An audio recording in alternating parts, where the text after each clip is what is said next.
इतना लेट? ये सर्विस है तुम्हारे रिजॉर्ट की? सॉरी सर, आपने कैंची मांगी थी, वो तो नहीं मिली। चाकू लेकर आया, इससे काम हो जाएगा। तो ब्लडी लाउजी पीपल। 10:30 हो गए, मीटिंग्स करनी है, अपॉइंटमेंट्स है, और अंदर ये आदमी बैठ के धरना दे रहा है। सर, आप अंदर नहीं जा सकते सर। हेलो भैया, सुन रहे हैं आप? ओ भाई साहब, जल्दी कीजिए, मुझे लेट हो रहा है। शराफत नाम की भी कोई चीज होती है, घर ही बनाकर बैठ गए हो। इग्नोर करने की भी हद होती है यार। अरे सुनाई दे रहा है कि नहीं आपको कुछ?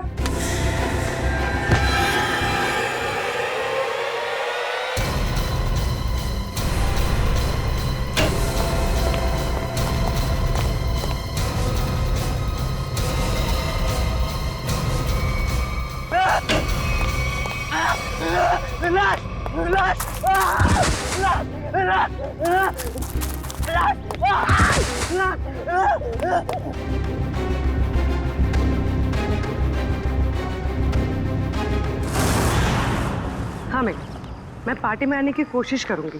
कुछ प्रॉमिस नहीं कर सकती, मेरा जॉब ही कुछ ऐसा है यार, कभी भी कुछ भी हो सकता है। ठीक है, चल अब मैं रखती हूँ, बाय। नहीं, बिल्कुल नहीं चलेगा। रात को 1 बजे 2 बजे कोई भी कभी भी आके चले जाएगा। जवान लड़की के घर में रात के टाइम में किसी लड़के का आने का मतलब हम अच्छी तरह से जानते हैं। क्या चल रहा है यहाँ पे? हाँ? और ये रो क्यों रही है? आप इनसे ही पूछिए ना, इसने क्या चाला रखा है यहाँ पे। देखिए मैडम, ये सोसाइटी है और हम सब फैमिली वाले हैं, और ये कैसी कैसी हरकतें करके रखी हैं यहाँ। हरकतें? आपका क्या मतलब है? इसका मतलब ये है कि ये दोनों लड़के रात बिरात इसके घर आते हैं, दरवाजा खटखटाते हैं, शरारत करते हैं। और तुम एक बात कान खोलकर सुन लो, तुम यहाँ से खुद से चली जाओ, नहीं तो हम सब मिलकर तुम्हें जबरदस्ती यहाँ से निकाल देंगे। एक मिनट, शांत हो जाइए आप लोग। कौन है ये लोग? मुझे नहीं मालूम कौन है ये। 2 दिन से मेरी रूम पार्टनर नहीं है, और ये लोग रोज रात को आके मुझे तंग करते, जबकि मैंने इनको कभी देखा भी नहीं है। देख जिया, झूठ मत बोल। तू ही हमें बुलाती है और अब पहचानने से मना कर रही है। हाँ, कसम से हमेशा खुद ही फोन करके बुलाती है हमें। देखो, झूठ मत बोलो, मैं तुम लोगों को नहीं जानती हूँ। पता नहीं ये लोग मुझे क्यों बदनाम कर रहे हैं। देखो, झूठ और सच का फैसला कहीं और जाकर करना, समझी? गुप्ता जी, इस बात का फैसला अब अभी कीजिए आप, और अगर आपसे भी नहीं होता है तो हम सब मिलकर इस लड़की का कमरा खाली कर देंगे। प्लीज सर, ऐसा मत कीजिए। देखो, मैं तुम्हें भाड़े पे एक घर देने के वक्त कहा था ना, हमारे सोसाइटी का रूल बहुत सख्त है। क्या बोला था ना? बोला। प्लीज सर, इसमें मेरा कोई कसूर नहीं। फिर भी 2 दिन में मेरी रूम पार्टनर आ जाएगी, तब मैं अपना सारा सामान यहाँ से शिफ्ट कर लूंगी। ओके, 2 दिन का टाइम देता हूँ, लेकिन 2 दिन में रूम खाली हो जाना चाहिए, समझी? तुम दोनों भागो यहाँ से। अरे चलो निकलो। ठीक है जिया, ये तूने अच्छा नहीं किया। हाँ। पहले खुद ही हमें बुलाती है और फिर इंसल्ट करती है। कमाल है यार। चल चल। जिया, रोम, अगर तुम बेकसूर हो तो सच सामने आ जाएगा। तुम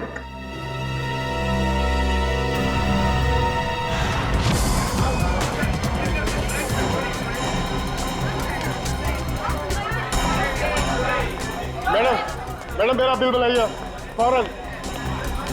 सुनिए जरा शांत हो जाइए। देखिए, यहाँ पर खून हुआ है।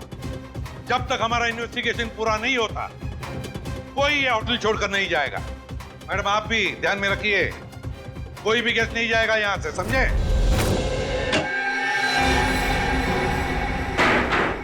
सर बॉडी नहीं है। बॉडी नहीं है? ये कैसे हो सकता है?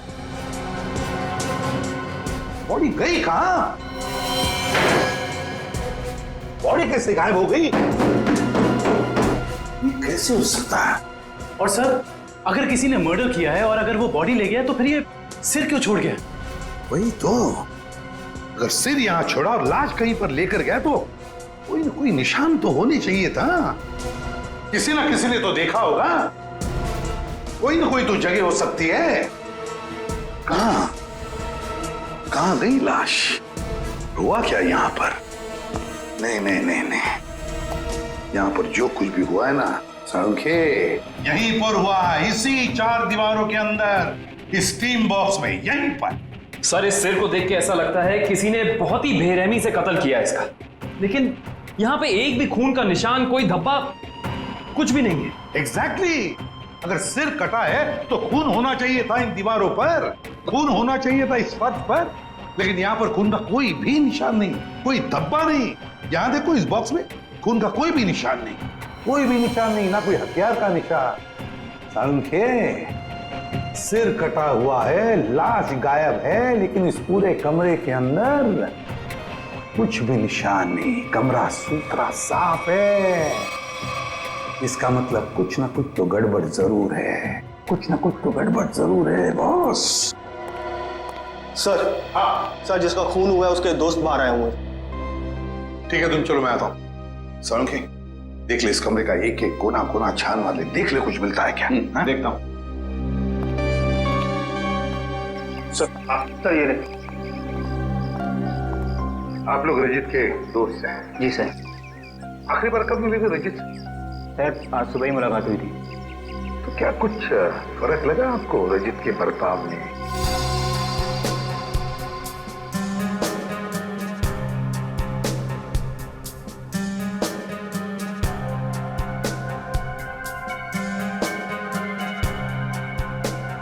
सर ऐसी तो कोई बात नहीं है।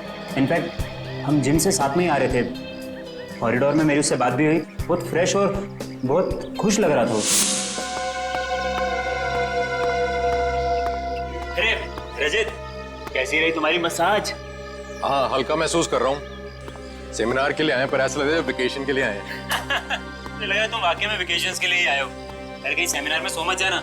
नहीं, मैं आधे घंटे के लिए स्टीम बात कर लूँ, फिर टॉक्सिन्स भी क्लीन हो जाएंगे और मैं फ्रेश भी लगूंगा। सर उसके बाद हम दोनों यहाँ स्टीम रूम में आए और वो स्टीम रूम का अटेंडेंट रिकी, सर रिकी ने ही स्टीम रूम तैयार किया था रजित के लिए। Good morning sir. Good morning Ricky. 10 बजे का अपॉइंटमेंट है मेरा। Yes sir. सर आप साइन कर दीजिए। Thank you sir. आइए सर।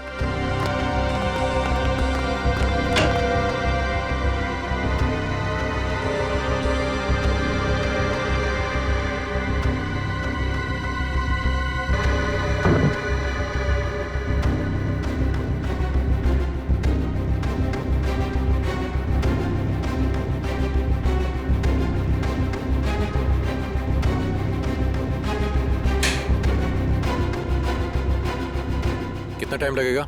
सिर्फ 25 मिनट। चल रजित एंजॉय कर, ब्रेकफास्ट में मिलते हैं। चल ठीक है, ओके। स्टीम रूम का अटेंडेंट रिकी। रिकी, ये स्टीम रूम का अटेंडेंट रिकी कहाँ है? जरा बुलाओ उसे।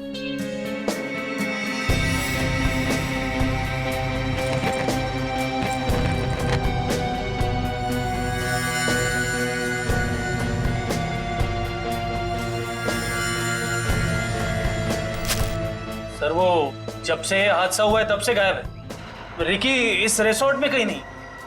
रिकी गायब है? जब से हादसा हुआ रिकी गायब है। इस रिकी का पता लगाना पड़ेगा। सर सर, खून, एक और लाश उधर है।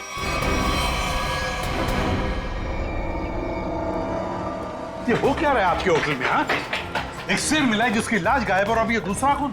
सर मैं तो खुद परेशान हूँ, ये क्या हो रहा है मुझे समझ नहीं आ रहा सर। अब बाहर फेरिए।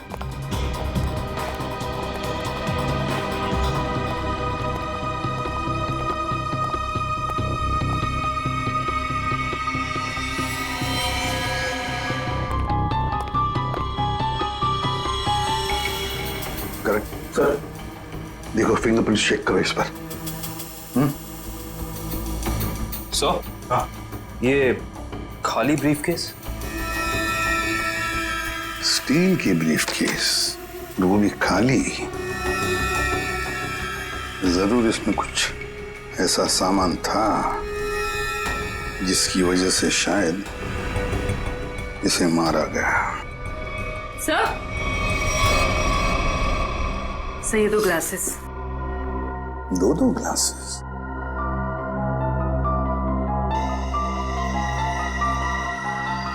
लिपस्टिक वगैरह के तो कोई मार्क नहीं, लेकिन एक बात तो पक्की है कि यहाँ पर इसे मिलने कोई आया तो था जरूर। कोई ऐसा आदमी जिसे ये शायद जानता था, जरूर जानता होगा उसे। क्या नाम क्या था इस गेस्ट का? सर विनय नाम था इनका, और यहाँ पे होने वाले सेमिनार के लिए आए थे। विनय, तो इससे मिलने अगर जो भी कोई आया होगा उसका रिकॉर्ड तो हमें रिसेप्शन से मिलेगा ही ना? जी सर।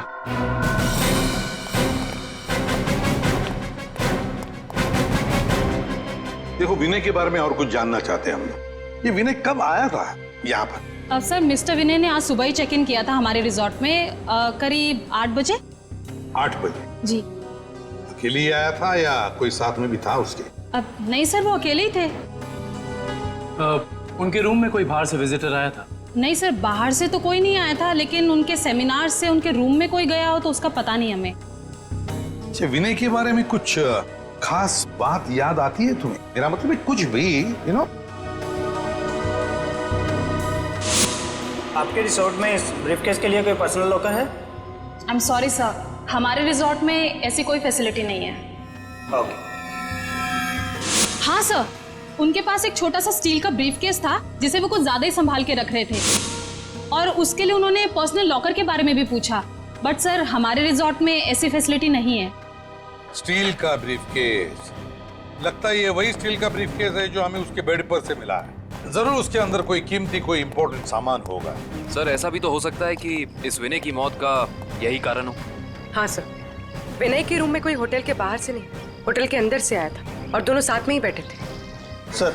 हाँ करण। सर, इस फोन पर जो फिंगरप्रिंट्स थे उसे उठा लिया सर। Very good. देखते हैं आखिरी फोन किसका था। पार्टनर, जरूर किसी पार्टनर ने फोन किया था विनय को। पता लगाना पड़ेगा है कौन ये पार्टनर।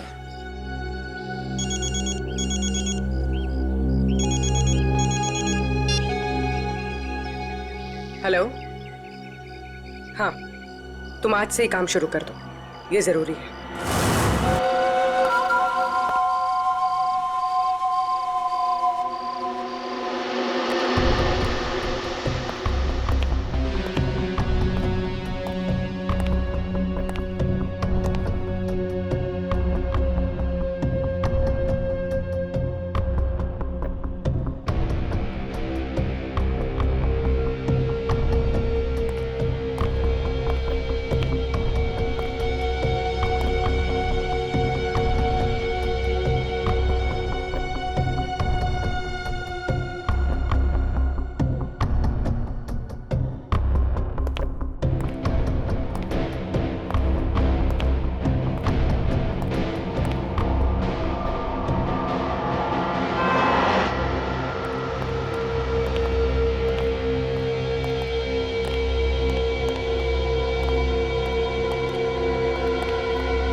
जिया,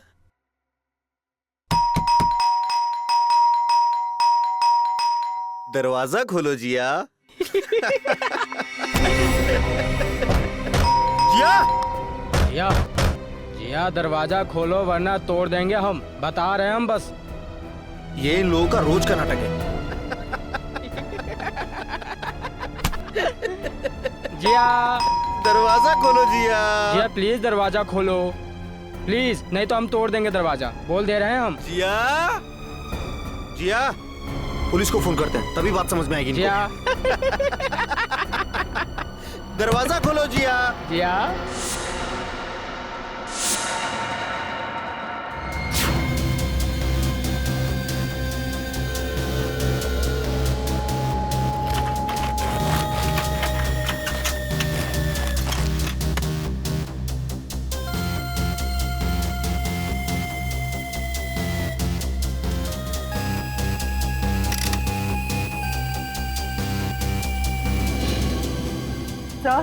हाँ तारिका। सर इसकी खोपड़ी में एक अजीब बात है। अच्छा,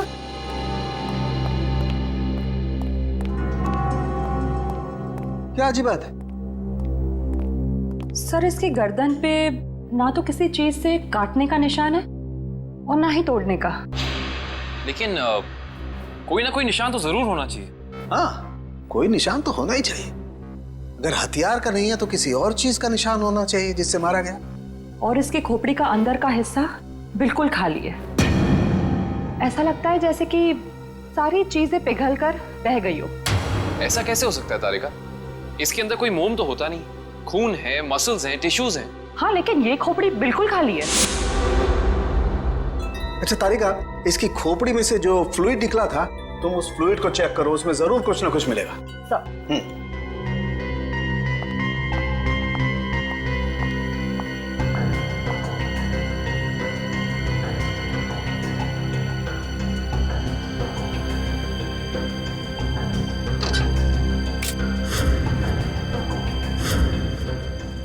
हाँ? ये देखिए।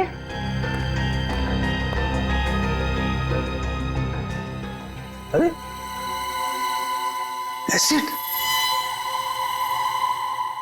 इसकी खोपड़ी के अंदर एसिड। सर इसका मतलब है एसिड या किसी केमिकल से इसके सर के अंदर के हिस्से और इसके शरीर को पिघला दिया गया और फिर स्टीम बॉक्स के ड्रेन पाइप से बाहर निकाला गया। हाँ, और वो भी 30 मिनट के अंदर। सर ये कैसे हो सकता है? हमने तो पढ़ा था कि कॉन्सेंट्रेटेड एसिड में किसी भी बॉडी को पिघलने के लिए कम से कम 20 घंटे लगते हैं। You're right, श्रेया, 20 घंटे ही लगने चाहिए, लेकिन इस केस में ऐसा नहीं हुआ।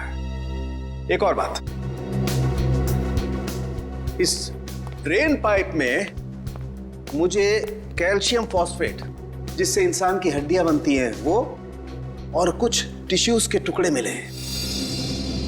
मुझे लगता है जिस एसिड से इस आदमी के शरीर को पिघलाया गया है, ये एसिड किसी की इन्वेंशन है, कोई नई खोज।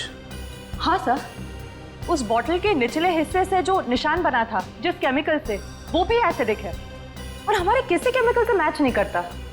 लेकिन सर, अगर इस एसिड ने रजीत की बॉडी को पिघला दिया तो फिर वो स्टीम बॉक्स क्यों नहीं पिघला? वो इसलिए क्योंकि ये एसिड किसी मेटेलिक चीज को नहीं पिघलाता है, और इसीलिए इस एसिड को कांच की बोतल में रखा गया था। सर फिर तो उसे बहुत दर्द हुआ होगा। नहीं वंश, मुझे नहीं लगता है इसे दर्द महसूस हुआ होगा। क्यों सर? क्योंकि श्रेया, पहले इसे बेहोश कर दिया गया था। मतलब पहले इसे बेहोश किया गया, फिर मारा गया, उसके बाद स्टीम बॉक्स की ड्रेन पाइप से बहा दिया गया। बहुत ही डरावना और भयानक तरीका है किसी की जान लेने का। हाँ, और बहुत ही अजीब भी। ये सब कैसे किया गया होगा, ये कौन सा एसिड है, ये सब पता लगाने के लिए मुझे थोड़ा वक्त लगेगा। लेकिन सर, अगर ये किसी का आविष्कार है, नई खोज है, तो जाहिर सी बात है उसने इसके पेटेंट को रजिस्टर करवाया होगा। बिल्कुल करवाया होगा। इंटरेस्टिंग। इसका मतलब जिसने भी पेटेंट रजिस्टर करवाया है उसकी सारी इंफॉर्मेशन हमें गवर्नमेंट ऑफिस से मिल सकती है। हेलो, क्या? रजीत का? ओके। अभी पता चला है कि विनय ने जिस पार्टनर वाले नंबर पे फोन किया था वो और किसी का नहीं बल्कि रजीत का नंबर था। इसका मतलब विनय और रजीत एक दूसरे को जानते थे, और रिजॉर्ट में विनय के कमरे में हमें जो 2 ग्लासेस मिले थे, उनमें से एक ग्लास शायद रजीत का था।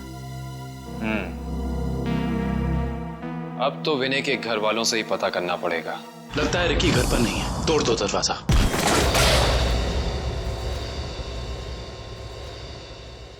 चेक करो।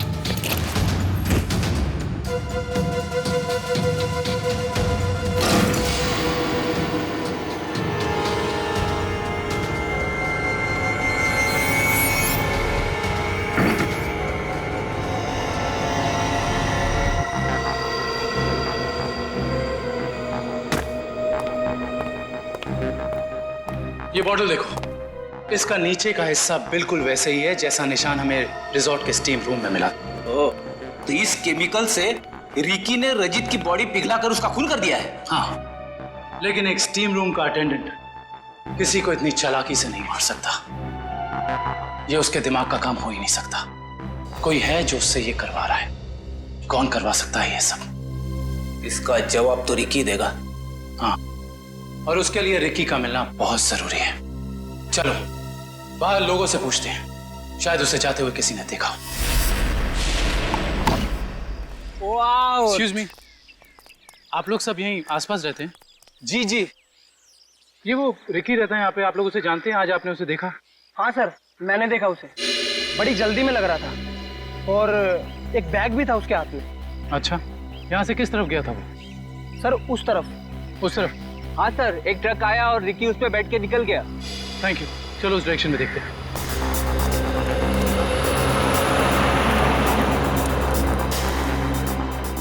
ये देखो, यहाँ पे रेत गिरी है, शायद ट्रक से गिरी होगी।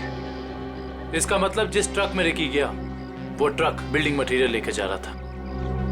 यहाँ आसपास कुछ कंस्ट्रक्शन चल रहा है, ढूंढना पड़ेगा।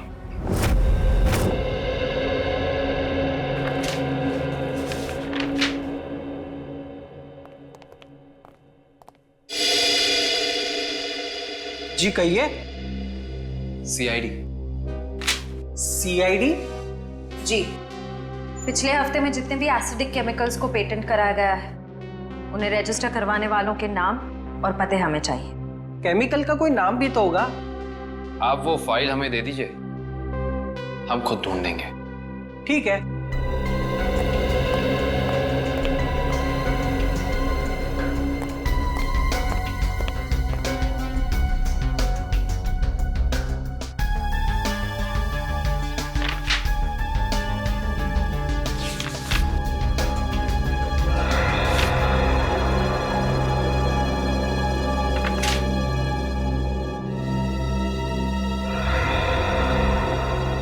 ये देखो, ये एसिड हाइड्रोवर्क्स नाम की एक कंपनी ने रजिस्टर कराया है और इस कंपनी के मालिक हैं रजित और विनय।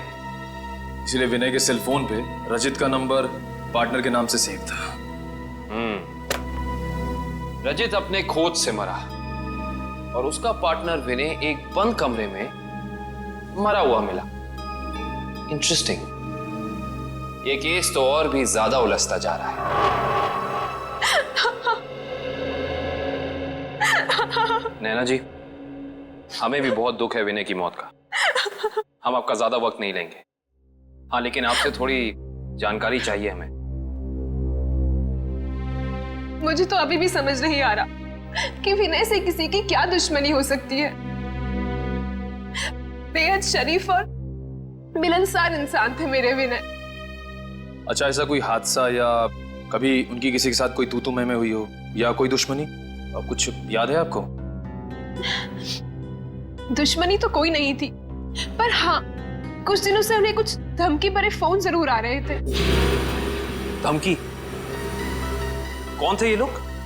मालूम नहीं, पर मैंने बहुत समझाया उन्हें कि उन्हें जाके पुलिस में कंप्लेन कर देनी चाहिए, पर उन्होंने मेरी एक ना सुनी। कहते रहे कि कोई मजाक कर रहा होगा। सीरियसली लिया ही नहीं इस बात को। नैना जी, आप हमें हाइड्रोवर्क्स के बारे में क्या बता सकती हैं? हमारी इंफॉर्मेशन के हिसाब से विनय और रजीत दोनों पार्टनर्स थे और इन दोनों ने मिलकर एक बहुत ही खास केमिकल की खोज की थी। देखिए, मैं बस इतना जानती हूँ कि वो दोनों साथ में काम कर रहे थे, बस। देखिए नैना जी, उसी केमिकल का इस्तेमाल करके पहले किसी ने रजीत को और फिर विनय को मार डाला। ऐसा कैसे हो सकता है? वो केमिकल तो विनय अपने साथ लेकर जाने वाले थे, एक ब्रीफकेस में। उन्हें सेमिनार में कुछ पेपर सबमिट करने थे और वहीं उन्हें रजित से भी मिलना था। अच्छा नैना जी, क्या पहले कभी ऐसी कोई घटना हुई है जिससे हमें कोई सुराग मिल सके? ऐसा कुछ खास तो नहीं, पर हाँ, कॉलेज के दिनों में जब वो जूनियर कॉलेज में पढ़ते थे तब कुछ तो केस हुआ था जिसकी वजह से उन्हें कॉलेज से रेस्ट्रिकेट कर दिया गया था। अच्छा, वो केस क्या था, कुछ उसके बारे में पता है आपको? देखिए, मैं ज्यादा कुछ नहीं जानती, पर बस इतना पता है कि कुछ तो केस हुआ था जिसकी वजह से उन्हें रेस्ट्रिकेट कर दिया गया था बेवजह। कौन सा कॉलेज था ये? GRN college. Thank you. Vinay और रजीत के खून का इस कॉलेज की घटना से क्या संबंध है, पता करना पड़ेगा।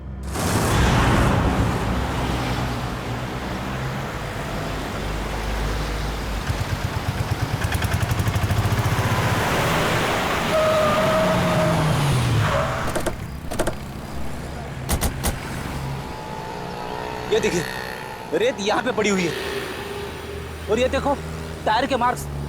इसका मतलब ट्रक यहाँ पे आके रुक गया था, लेकिन ये कंस्ट्रक्शन का काम भी तो बंद है। यही वजह है कि अब हमें ये पूरी जगह चेक करनी होगी। आओ अंदर चलकर देखते हैं।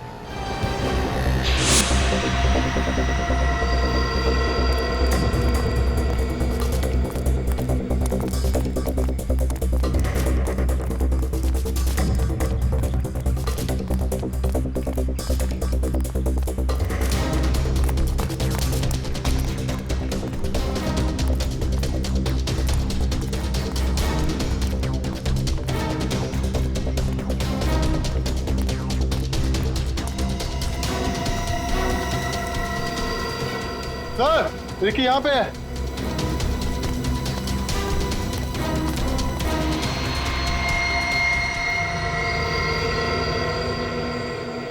रिकी, रिकी, ये तो ठंडा पड़ गया।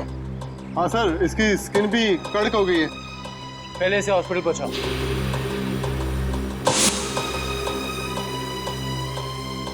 इशिता, एम्बुलेंस बुलाओ।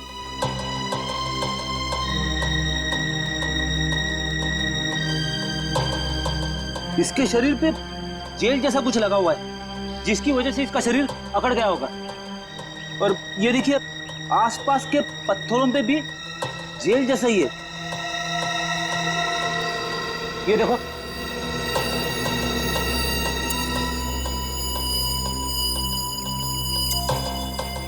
ये जेल क्या है इसके बारे में तो पता करना होगा। इन टुकड़ों को लैब ले चलो।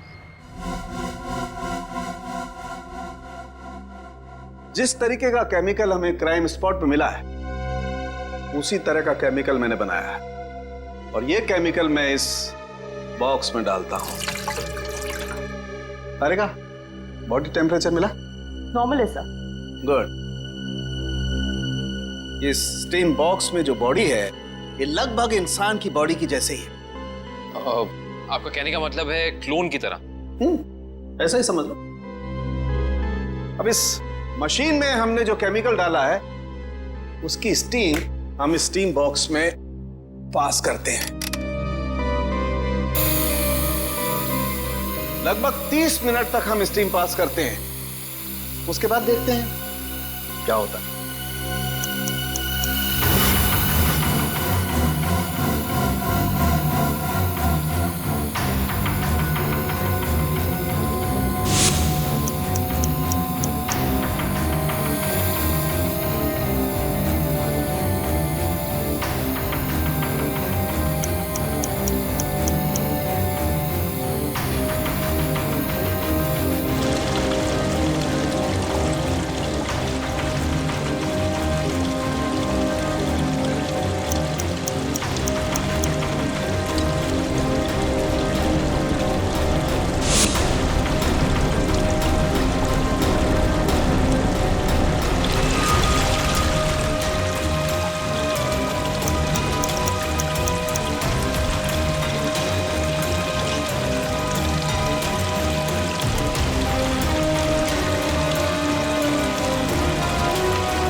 गजब हो गया सर, 30 मिनट में पूरी बॉडी डिसॉल्व हो गई।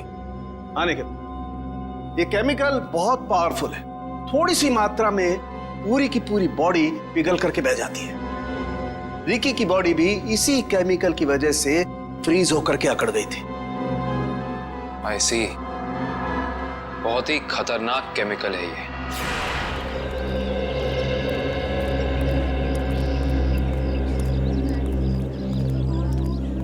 एक्सक्यूज मी, हम लोग सीआईडी से 2005 के केस के सिलसिले में आपसे थोड़ी पूछताछ करनी थी। 2005? ये तो बहुत पुराना केस है, लगभग 9 साल पुराना। आप रमेश जी से पूछिए, वो यहाँ के सीनियर हैं। Thank you. रमेश जी, हम लोग सीआईडी से 2005 में एक घटना हुई थी जिसमें रजित और विनय का नाम आया था। रजित और विनय? सर, क्या है कि हर साल इतने लड़के लड़कियां आते हैं तो नहीं, उस केस में इन दोनों लड़कों को रेस्ट्रिकेट किया गया था। रेस्ट्रिकेट? अरे हाँ, याद आया। उस साल कॉलेज के एक स्टूडेंट की मौत हो गई थी और इन दोनों लड़कों का नाम भी उस केस से जुड़ गया था। काफी बवाल हुआ था। ये स्टूडेंट कौन था और उसकी मौत कैसे हुई? मैडम, बहुत अजीब तरीके से हुई थी। ये किस्सा लेबोरेटरी में हुआ था।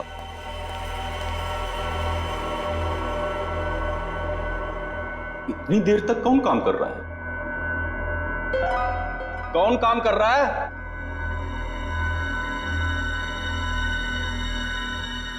अरे भाई, खोगे का काम में जवाब तो दो। कब तक काम करोगे? अरे चुप क्यों हो?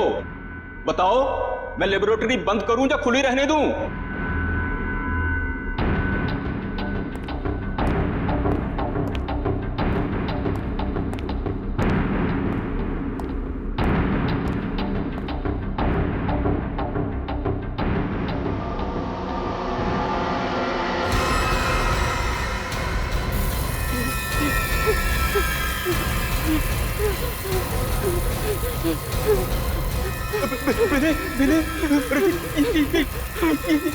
ये देखो संपत को क्या हो रहा है?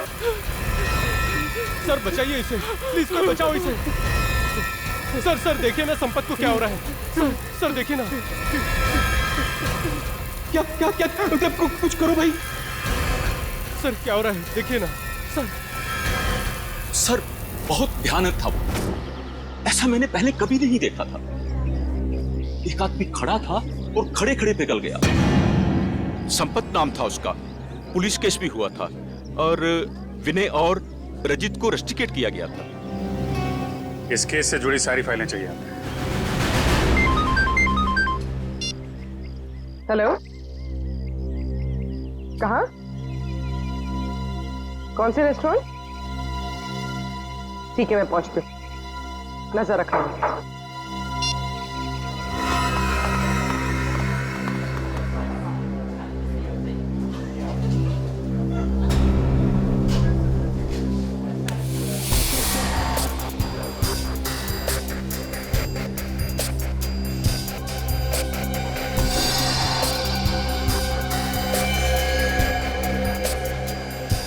मजा तो आता है यार। अरे काहे का मजा यार? पता है, रात को जैसे ही जाते हैं ना उसके घर के सामने, तभी चौकीदारों को पटाना पड़ता है।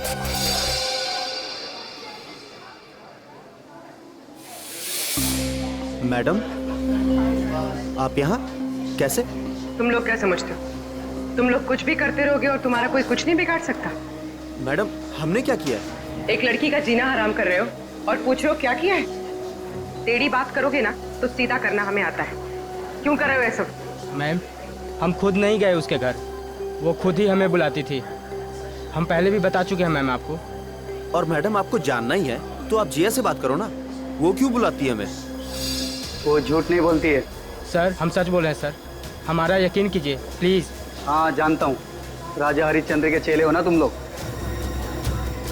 देखो, लास्ट चांस करो, सच सच बताओ, उस लड़की को क्यों परेशान कर रहे हो? और अगर सीआईडी का तरीका अपनाऊंगी ना तो तोते की तरह बोलना शुरू कर दोगे।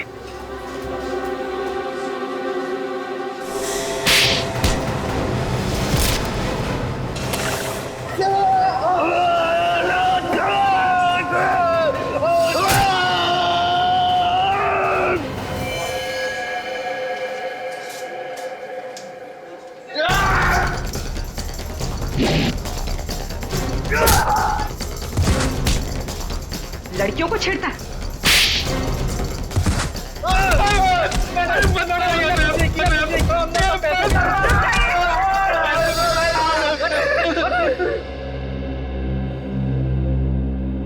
किसके कहने पे किया ये सब?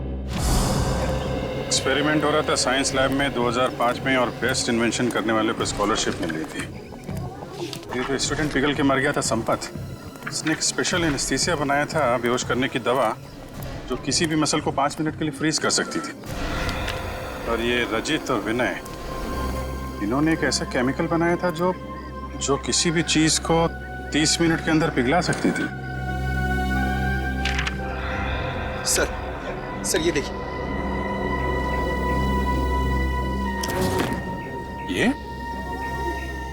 ये भी उस वक्त कॉलेज में था, पर ये बात उसने हमसे छुपाई।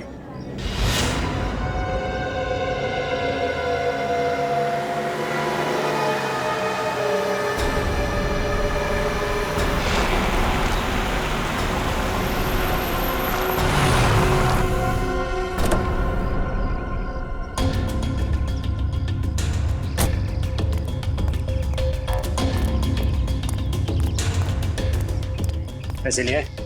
हाँ, ये देखो।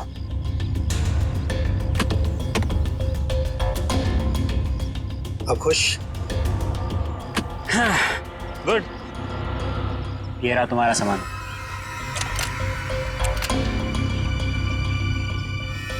तो ये है दुनिया का सबसे बड़ा आविष्कार, जो अब मेरा होगा। बिल्कुल तुम्हारा है। Thank you. वेलकम।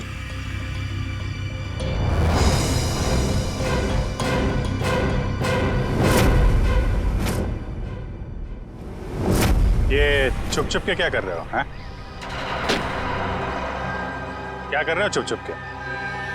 आगे मत बढ़ना, वरना ये बोतल इसी के साथ मैं फोड़ दूंगा।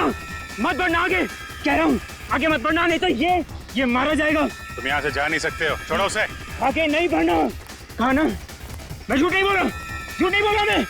पीछे रहो, आगे मत बढ़ना।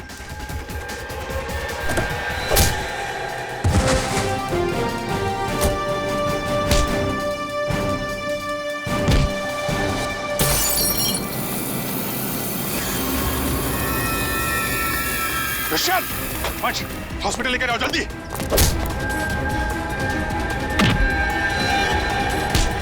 हाँ,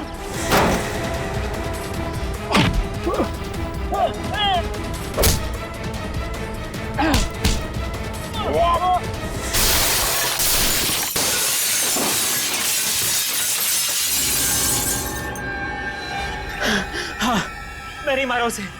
विनय और रजित के केमिकल का इस्तेमाल करके मैंने संपत को लैब में मार डाला। रेतेन, तुम यहाँ क्या कर रहे हो? और संपत के बनाए हुए केमिकल पर अपना नाम डालकर मैंने उसे भेज दिया। क्यों किया तुमने ऐसा? मुझे पैसों की जरूरत थी।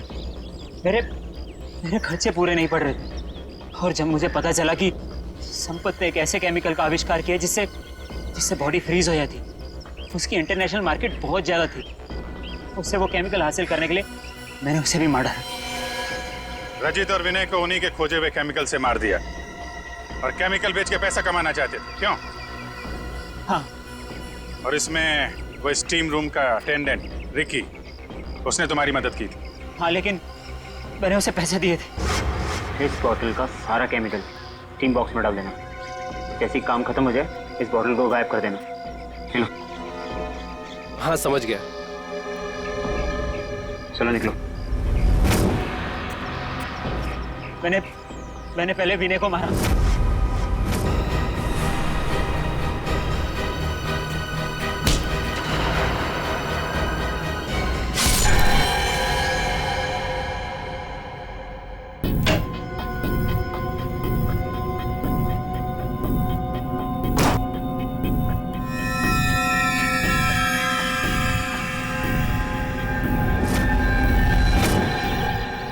और फिर रिकी की मदद से मैंने रजित को खत्म कर दिया।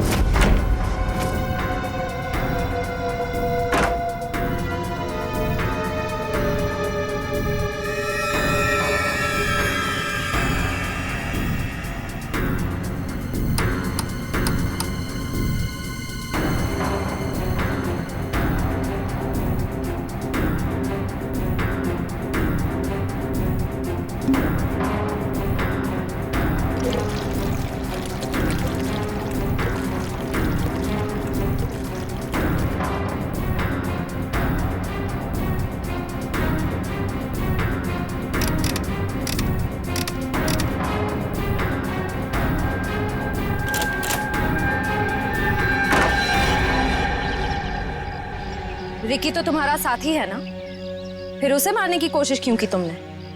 रिकी मुझे ब्लैकमेल कर रहा था। मैं सोच रहा हूँ कि जुबान भी कितनी कीमती चीज है, अगर फिसल जाए तो करोड़ों का नुकसान करा दे, इज्जत गवा दे, फांसी चढ़वा दे। मतलब? वो केमिकल की बोतल मेरे सीने में 2 मर्डर्स के राज, बहुत ज्यादा है। जुबान जेल नहीं पाएगी, वजन तो करना ही पड़ेगा। लो पैसे पकड़ो और अपना मुंह बंद रखो, समझे? उसी केमिकल से मुझे डरा रहा था। क्या करता? जरूरत थी और मजबूरी। Shut up! समाज की भलाई के लिए की गई खोज का गलत इस्तेमाल किया है तुमने। 3 खून किए हैं। तुम जैसे लोगों के लिए कानून ने भी एक खोज की है, फांसी। आप लोगों को जरा सा भी एहसास नहीं हुआ कि आप लोग सब मिलकर एक अकेली लड़की के साथ इतनी नाइंसाफी कर रहे थे? कोई इस तरह से परेशान करता है किसी को? बोलिए। सॉरी मैडम, ये रमेश जी को अपना फ्लैट बेचना था और उन्हें अच्छा बायर भी मिल गया था, इसीलिए सब। और मैडम, जिया घर खाली करना भी नहीं चाह रही थी और उसके लीज एग्रीमेंट को खत्म होने में अभी टाइम था। मैडम, ये रमेश जी ने एक दिन आकर हमें अपनी तकलीफ बताई और हमसे हेल्प मांगी। तो आप लोग ने मिलकर ये ड्रामा किया, एक लड़की के कैरेक्टर पर कीचड़ उछाला। आप लोग ऐसा कर कैसे सकते? और रमेश जी, आप पैसों के लालच में इंसानियत भूल गए। सॉरी मैडम, मुझसे गलती हो गई, अब ऐसा नहीं होगा। जिया अब यहीं रहेगी, इसी फ्लैट में। जिया, मुझे माफ कर दो। I am really sorry. Please sir, sorry बोल के मुझे शर्मिंदा मत कीजिए। थैंक यू मैम, आपने मेरी बहुत हेल्प की, वरना मैं अपने पेरेंट्स के पास वापस चली जाती। देखो जी, कभी घबराना मत, अपने हक और अपने सम्मान के लिए हमेशा लड़ना, समझे? Best of luck. Thank you ma'am.